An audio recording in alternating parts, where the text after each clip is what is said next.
Today,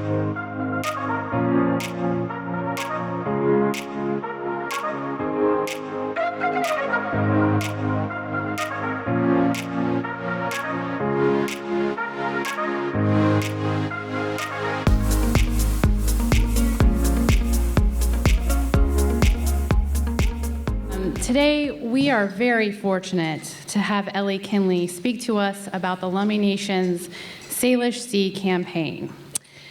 But before I introduce our distinguished speaker, I want to provide you with a brief overview of the Lummi Nation and take a moment to recognize the incredible contributions the Lummi Nation has and continues to make at the local, state, and national levels. The Lummi Nation people are the original inhabitants of southern British Columbia and the northernmost coast of Washington, known as the Salish Sea. They are one of the signatories to the Treaty of Point Eliot, signed in 1855, in which they ceded lands to the United States government in exchange for their reservation land. The United States promised in this treaty that tribes would retain their rights to hunt, fish, and gather at their usual and accustomed grounds. The United States also promised to provide for the health and education of the Lummi Nation people. These promises are reflected in current U.S. Supreme Court case law and in federal statute. The Lummi Nation is the third largest tribe of the 29 tribes here in Washington. They have 5,000 members and manage nearly 13,000 acres of tideland on the Lummi Nation, on the Lummi Reservation. And this is something I think that's very important, also very important to note, that among the 573 federally recognized tribes across our country, the Lummi Nation is recognized as a national leader in self-governance and protecting and fighting for tribal sovereignty. Here's an example. In 1988, the Lummi Nation was one of only 8 tribes to enter into self-governance compacts with the federal government. Since then, many tribes have followed the Lummi Nation's lead. Here is just some of what their determination and forward thinking has brought. A tribal health system that provides comprehensive health care, including outpatient, medical, dental, behavioral health, preventative health care, and public health services. A criminal justice system that includes a police force and a tribal court. A $24 million K-12 school completed in 2004. And tribal programs related to natural resources, forestry, seniors, and veterans. These are just some of the great gains the Lummi Nation has made, despite the continuing impacts and threats of historical trauma and the continued failure of the federal government to honor its promises made in the Treaty of Point Eliot and to fulfill its federal trust responsibility under the law. Whatcom County has hugely benefited from the innovation and resiliency of this tribe. The Lummi Nation is the second largest employer in Whatcom County, second only to Peace Health, creating almost 2,000 jobs for our citizens and providing health care coverage. But perhaps the most significant contribution Lummi Nation provides to our surrounding community is their continued environmental leadership, as we have seen most recently with Cherry Point and the Salish Sea Campaign. One of these great leaders in these efforts is our speaker today, Lummi Nation tribal member Ellie Kinley. As a lifelong fisher from a family in which every generation has fished since time immemorial, she is dedicated to the traditional Lummi way of life and to exercising treaty rights. Together with her 2 sons, Luke and Kyle, she is the co-owner of a reef net boat and a purse seiner named the Salish Sea. Ellie currently serves on the Lummi Natural Resources and Fish Commission. She was awarded the 2017 Environmental Heroes Award through Resources for Sustainable Communities for her profound and abiding work to protect the natural, cultural, and historical importance of the Salish Sea, specifically at Cherry Point. Everyone, please join me in giving a warm welcome to Ellie Kinley.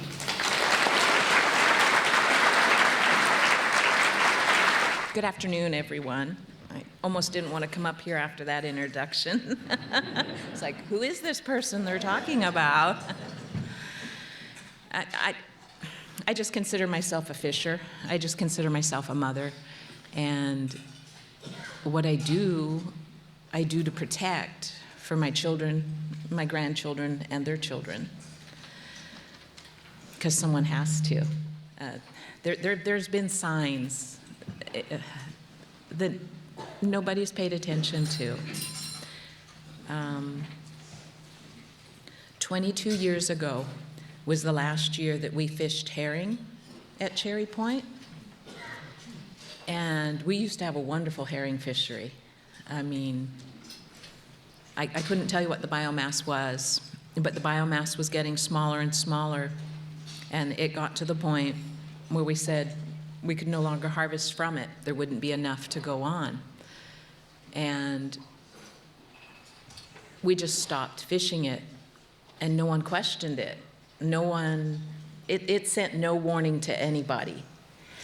Now when I look back at it, because it was 22 years ago, it was the canary. And it's led us to where we are today.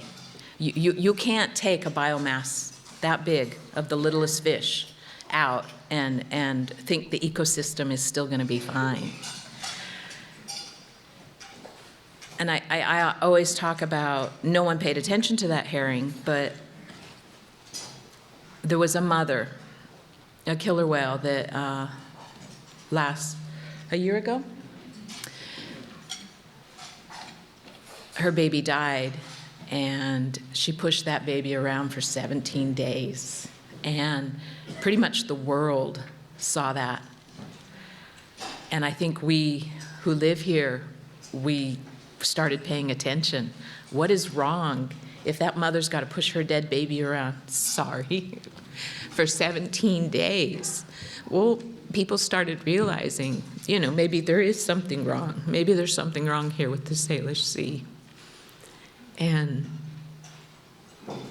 the Sovereignty Treaty Protection Office reached out and asked me if I'd come back to work. I had worked previously for them when we fought the coal terminal at Cherry Point, and that was, again, something that was very much part of just who I was, so it was really easy to go to work to support that, because how could I fish and live in an area where coal would be, and the tankers and the damage that comes from it. So the issues come up with our Quahomachton and our Chinook. And I came across this idea. The best way to describe it to people was to envision two pieces of kelp. On the bottom of that kelp, you've got herring. Herring are spawning on that kelp, because on the top of this kelp is the human, us, and on the other kelp is Quahomachton, our killer whale. So we both need herring, and above the herring, you've got a school of salmon swimming through, and it's got to be a school of salmon that's at the levels in 1985. Because that was back when the killer whale was healthy and we were healthy. We need that much salmon in the Puget Sound for that to happen.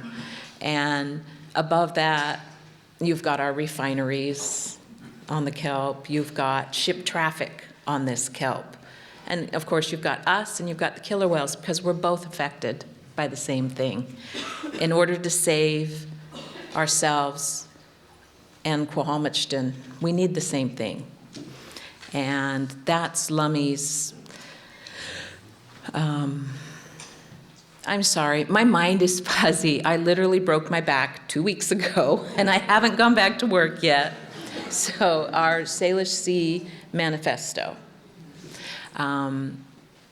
We're going to fight any project that's going to bring increased ship traffic to to the Salish Sea.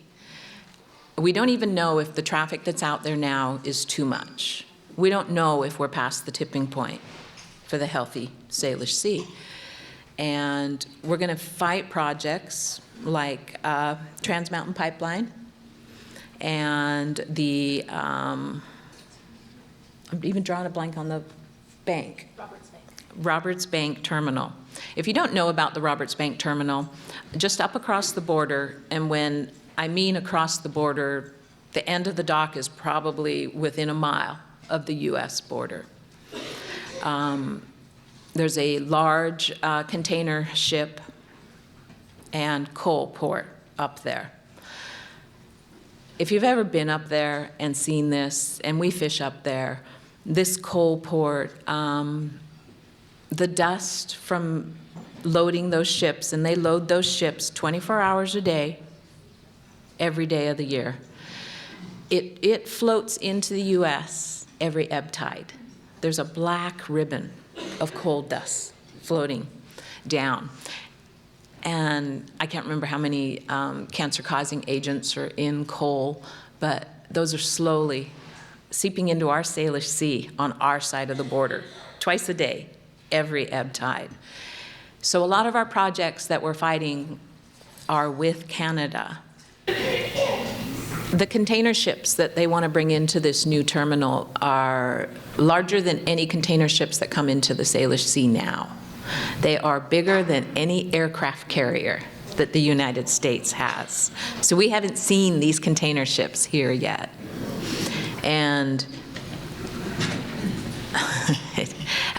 I just don't understand how the ship traffic is too much out there now for the orca to feed. It interferes with them too much. And I don't understand how you can bring a ship that's bigger than any ship that we have in the Salish Sea now in and think that that's going to be okay.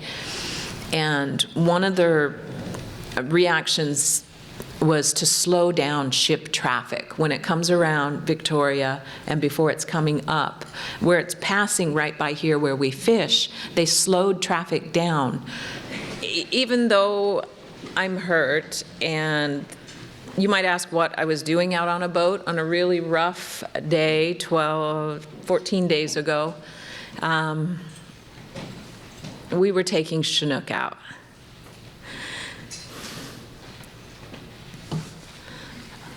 So we were all on the boat, and we were all going out, and I'm sorry, it might seem like a really silly little effort, but we were taking what Chinook we could out to the San Juan Islands, and we're putting them out there because we know the Quahumachta needs more fish. And I've heard all the arguments. They're like, well, why are you still fishing? And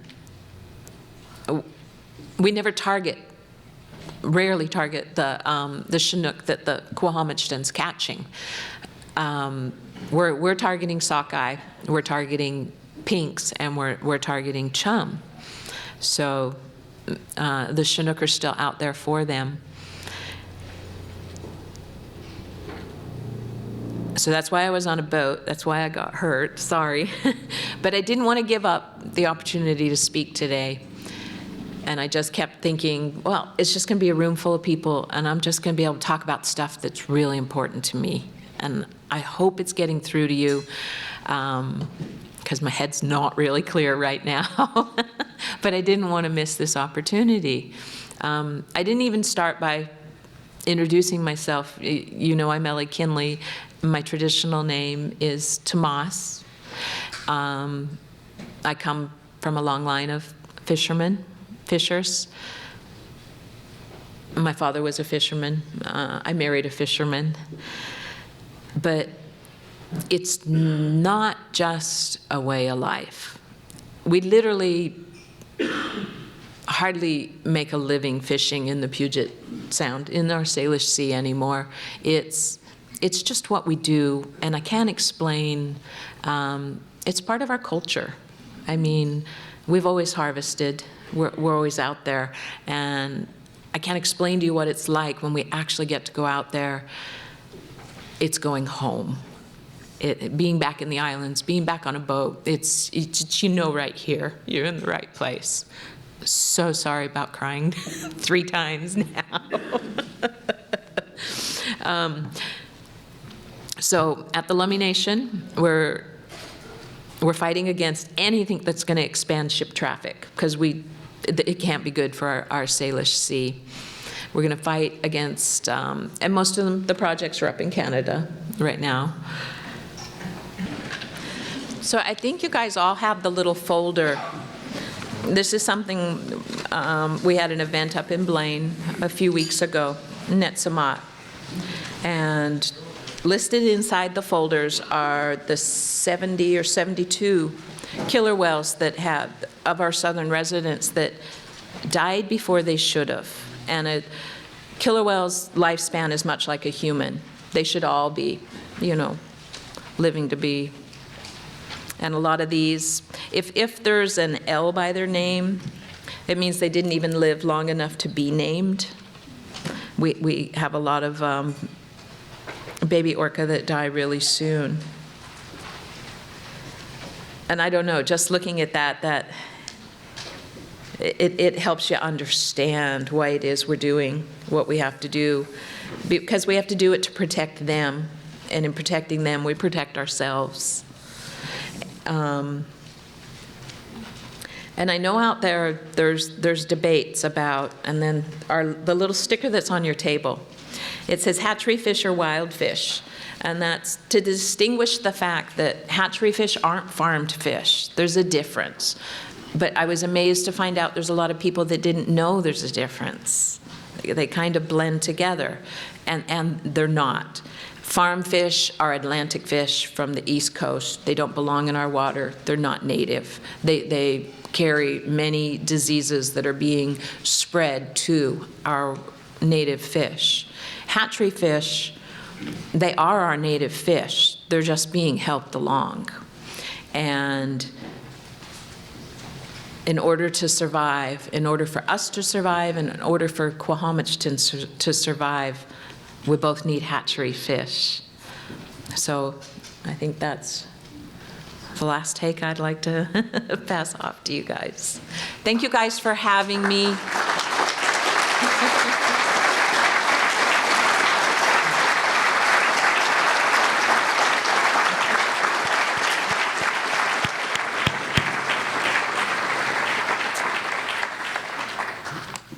Okay, I have a few questions for Ellie, and then we'll open it up to audience questions.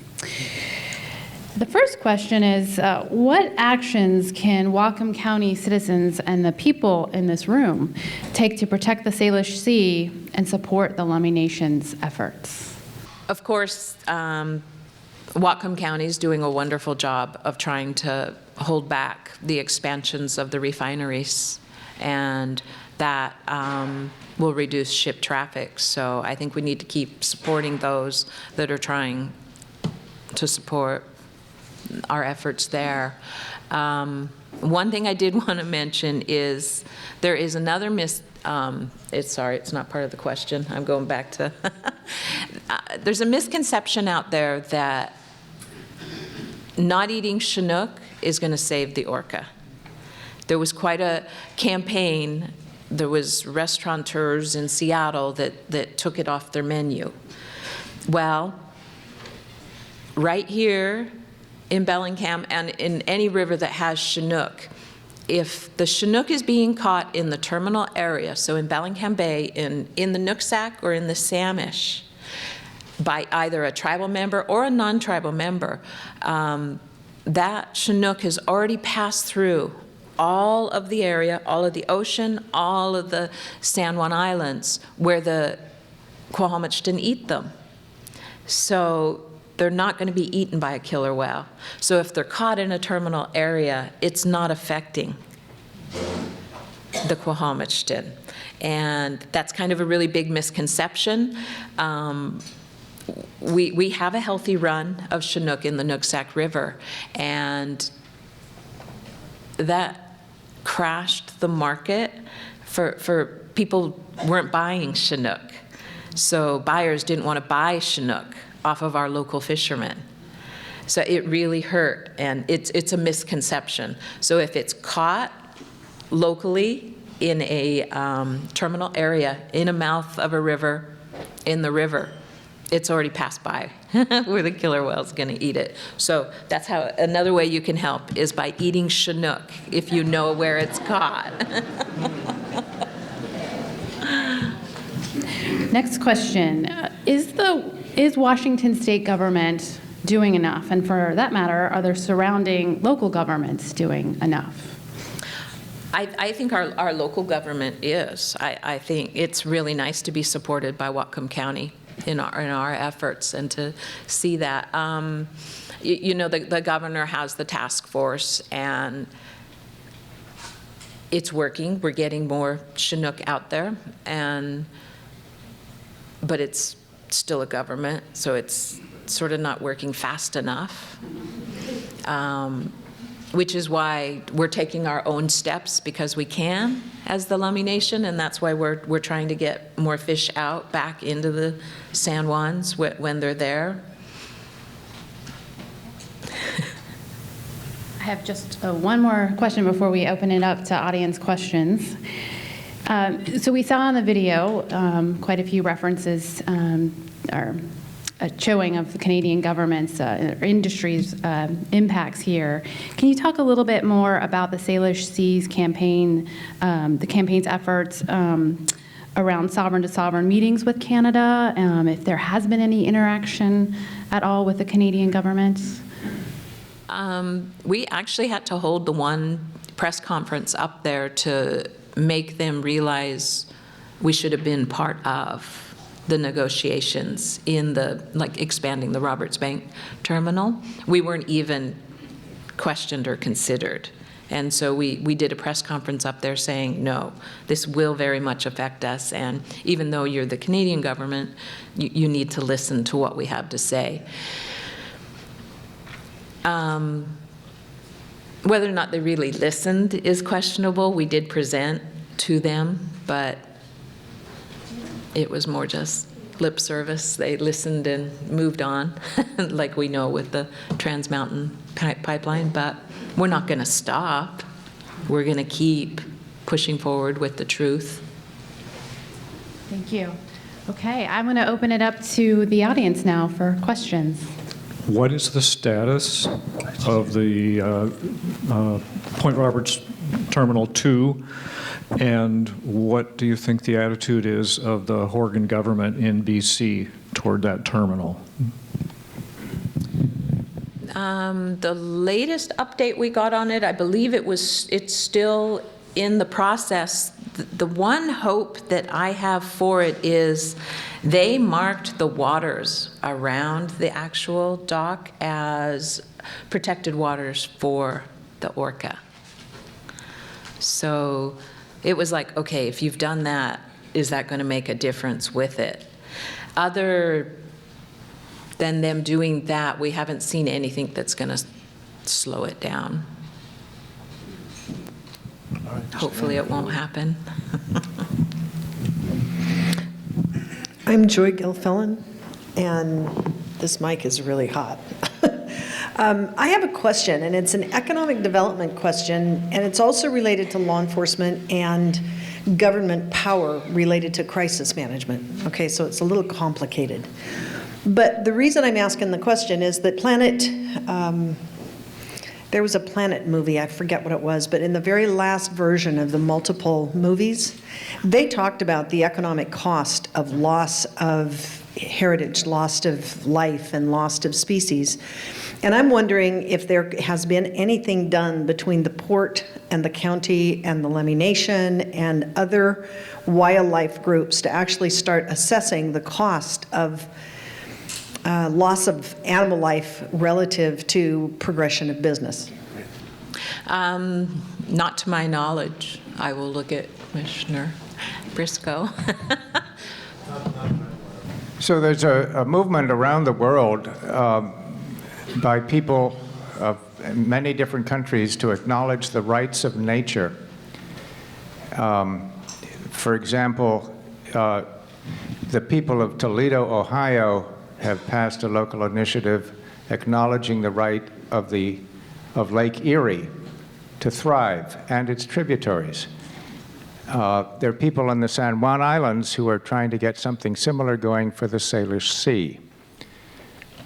And it would be a radical change from the way humans have viewed nature, and they viewed nature as a slave, as something to exploit as fully as possible.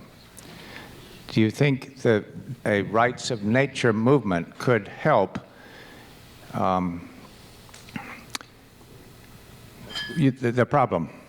And now would be the time, while there is still life left in our Salish Sea, before it becomes a lifeless Salish Sea and it's too late. And then we'd be discussing everything that we've lost in the Salish Sea. And then you said the word slave, and so the first thing that pops into my mind is, I don't know if you guys all know that we have a southern resident killer whale that's, she's the last captive, and she is performing daily and has been for 49 years in the Miami Sea Aquarium.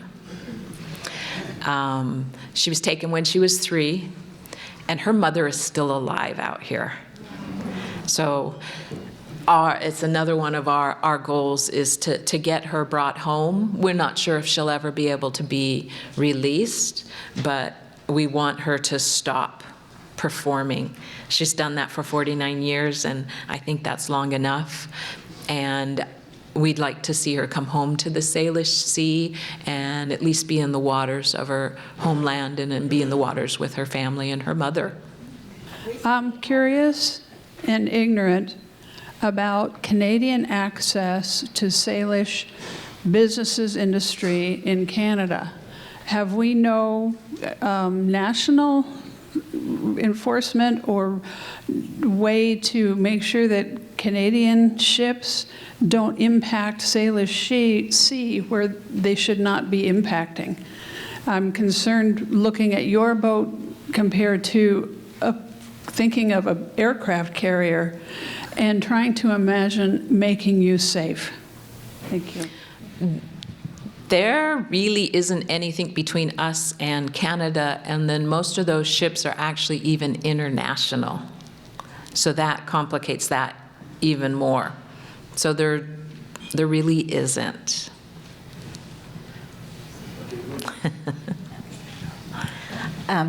Recently out in Blaine at the event that y'all held out there, we got these lovely little things to put on our shirts that said Netsi Mott. And I'm not quite sure I understood exactly when that event was going to happen in Olympia and what it is that you were calling for us to do. Could you say more about that? I have been out of work since shortly after that event, but it is in March 21st. March 21st down in Olympia. So Netzamat means one heart, one mind. And so when Ellie and the rest of the Sovereignty and Treaty Protection Office was organizing the event in Blaine, it was really designed to bring together tribal and non-tribal, Canadian and U.S., regarding the Salish Sea Hualemi, which is the entire Salish Sea bioregion holistically. And so that was the first step in trying to bring people together to realize that it's all one and needs to be treated as one. You can't just parcel it out and ship things here and put projects there and not expect that they'll all affect one another. So Lummi Nation had signed a proclamation declaring March 21st of 2020 to be Netzamat Day, and there will be an event held in Olympia on March 21st, much like the one held in Blaine, but bigger. So bringing together Tsleil-Waututh and other First Nations north of the border, and Lummi and sister tribes down here all together to work with other communities, nonprofit organizations, faith communities, everybody coming together to push for legislation that would protect Hualemi. Because pollution and ship traffic noise doesn't recognize the border. It doesn't stop at the border. I talked about the coal dust coming south of the border every ebb tide. And the border's kind of interesting. You know, it comes around Vancouver Island, so the border actually runs north and south. And so I'm fishing on this side of it, next to the islands, and all the ship traffic is pretty much going right up and down the border, going back up to Vancouver.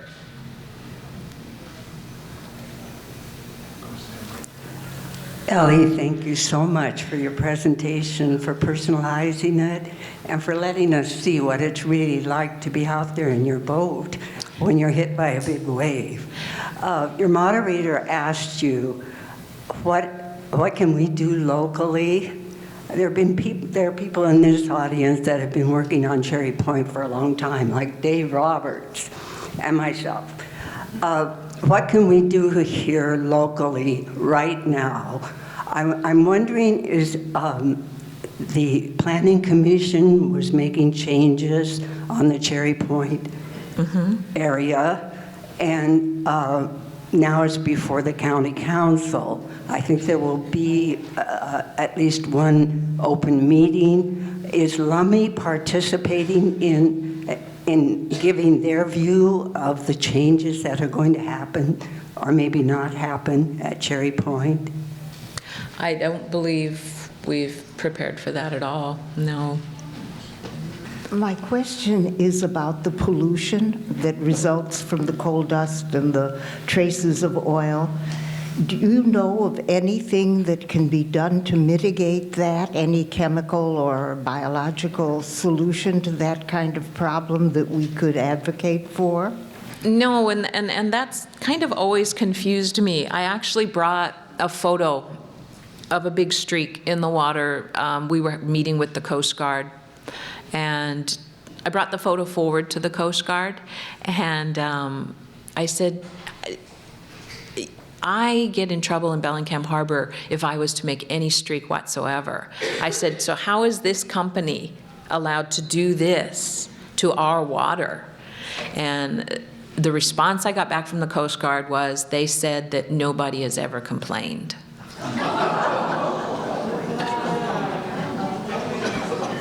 Yeah, as far as I know, there isn't anything, because once that coal dust is on the water and it's sinking, it's releasing, I believe there's at least 4 carcinogens in coal dust. There are more carcinogens in coal dust. I did a lot of work on coal burning power plants, and the technology does exist to stop the coal dust as you load and unload coal, and it's just spraying water, and also putting up restrictions that you cannot do it when winds exceed a certain speed, and that is something that local governments can do, but that's happening in Canada, right? So you'd have to get the Canadian government, but there are standards that can be set to prevent it, and the coal dust is so caustic that it will actually damage canvas on boats. So this is a very, very serious, and it's also full of mercury, which gets into the food stream with the little fish, and then the big fish eat it. So this is, that coal dust is a serious problem for all of us. I know the government's moving very slowly, doing practically nothing on the gun issue. And businesses have started refusing to sell certain weapons. On the Coast Starlight Amtrak train, they serve, which is the one that goes from Seattle to Los Angeles on the West Coast, they serve Atlantic salmon. My question is, what can business do to help with this whole issue? I refuse to eat the Atlantic salmon, and I'm a huge salmon lover. So. Well, I would hope that, as the saying goes, all friends tell friends not to eat farm fish, because I don't understand why anyone would eat it. I mean, it's dyed, it's fed antibiotics, and if you truly looked at them, before they cut the deformed head off and the deformed tail off, and then they get a fairly decent fillet that they, of course, sell, to restaurants.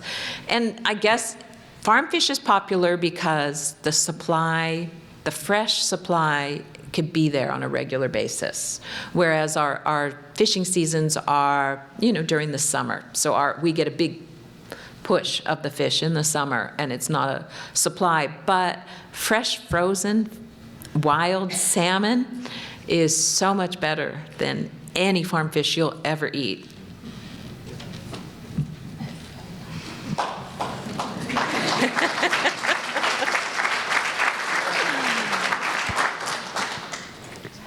Hello, Ellie. You inspired me to Google the U.S. Coast Guard, and the closest U.S. Coast Guard station is in Port Townsend. So if anybody wants to complain, here's their phone number: 360-385-3070. Thank you. I don't have a question. I just want to say for years it seemed to me quite ironic that the saving grace of who we are and where we live is going to be the Lummi Nation. And when I think about our historic treatment of the Native Americans, it's ironic and it's wonderful at the same time that you are seeing us and igniting us. Thank you so much. Thank you.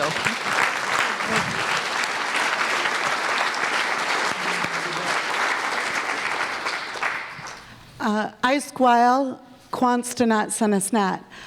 First of all, I'd like to thank Ellie for speaking today on behalf of Lummi Nation. And City Club for hosting this today in recognition of the great work that the Sacred Sea provides for our communities. I'm Candace Wilson, the Executive Director for the Lactamish Foundation. We are the nonprofit sector of Lummi Nation. The strategic, Salish. No, STIPO.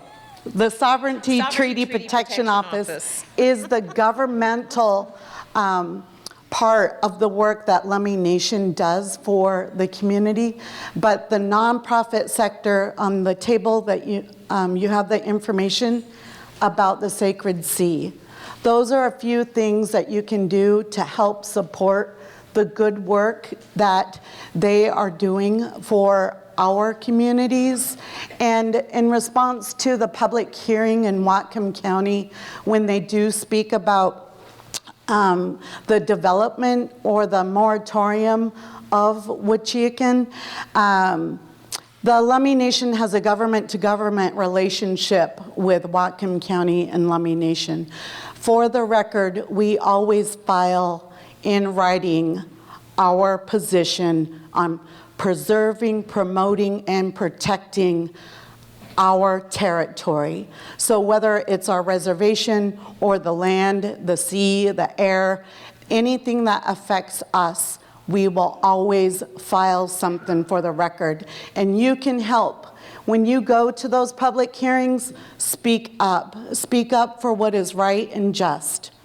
Sometimes I myself will go and speak as an individual, but I haven't been able to too much lately. But please do what you can to help take care of Mother Earth. If you haven't been following young Greta, she's a friend of Lummi Nation. She has an event coming up in Vancouver as well. We hope to send some of our youth up to support her and her advocacy in what she is doing to help educate others. But I just wanted to share a few words and support Ellie and the great work that she does. She's a great example for our people and our communities. So Haishka, thank you. Thank you. I have a question to just follow up an earlier point that you made, and that had to do with the Chinook that reach the mouth of the rivers, etc. I would assume, maybe wrongly, that those are amongst the strongest of the Chinook species because they have survived everything to get there. And then if they don't move up the stream, if they are caught and we consume them and they don't move on, then how do they help to maintain the strength of the genetic species if they don't get up to where they can spawn? I think that at least half, well, no, all of the Chinook that we're catching is hatchery.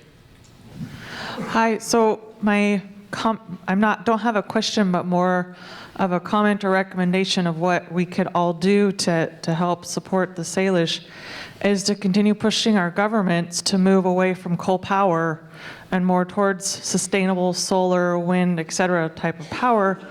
And then we're reducing the load and the need for coal. So I just wanted to put that out there I know we have lots of environmentalists around Whatcom County, and that's probably one of the biggest things we could do is stop using coal power.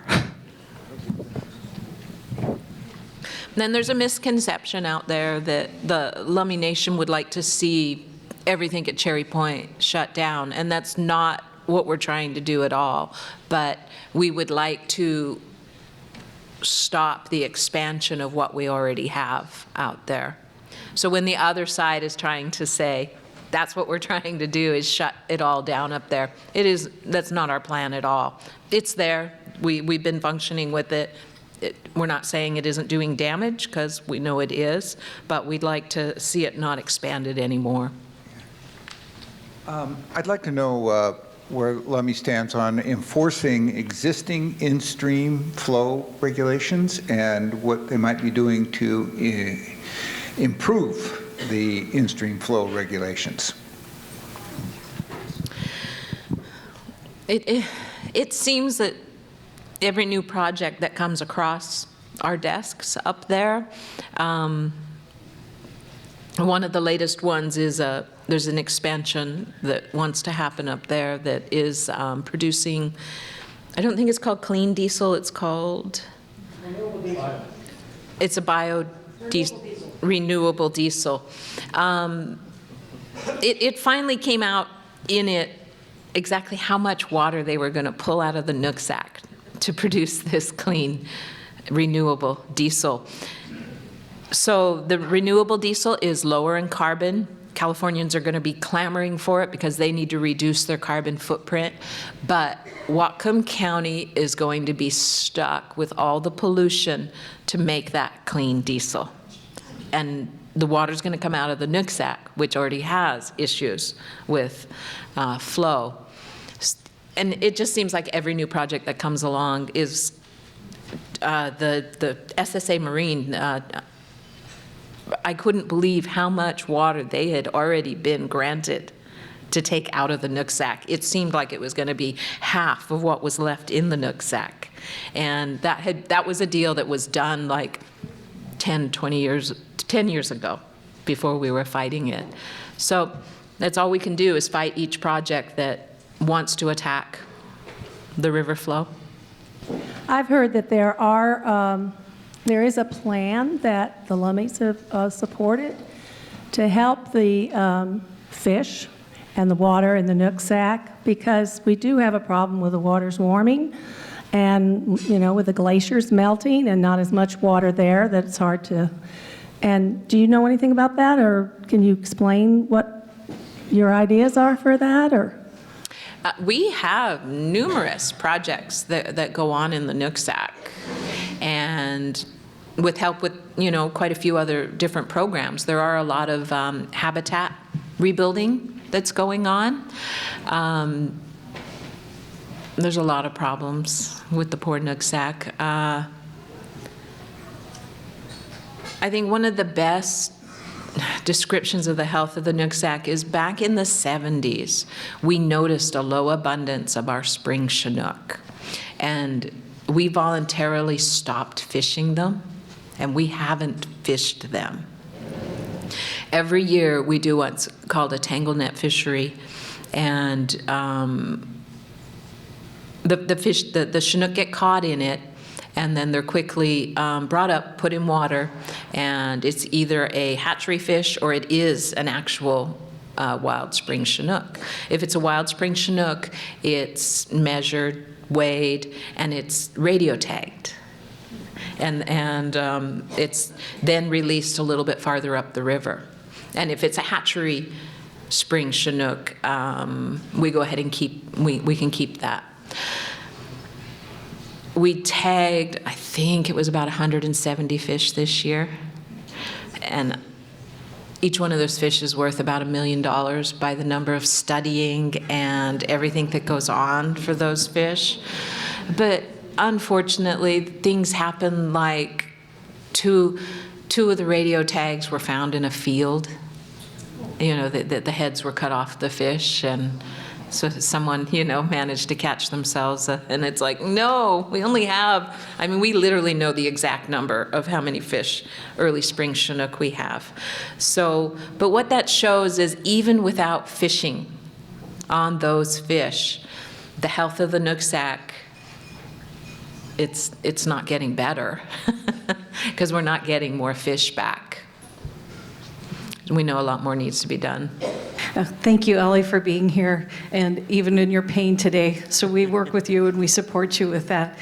But I was curious, could you explain a little bit about the usual and custom areas, and a little bit more about why you feel at home when you're out there?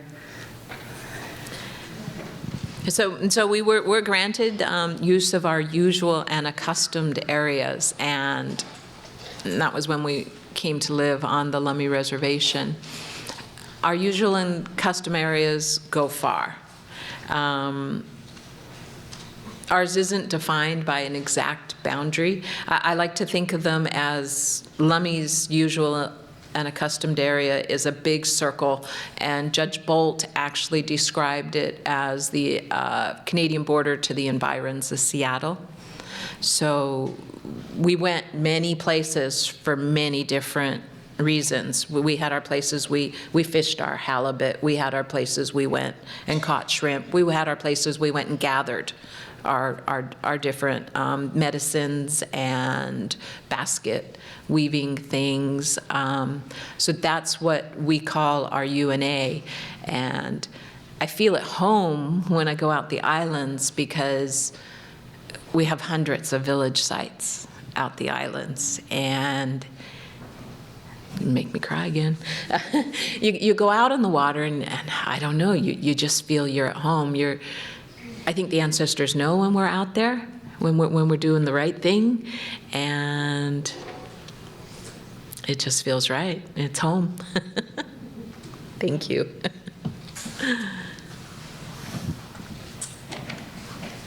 Ellie, we just want to thank you so much again to come here with a broken back and to speak to all of us. You're not even back at work yet, so let's give her a huge, huge round of applause. Thank you.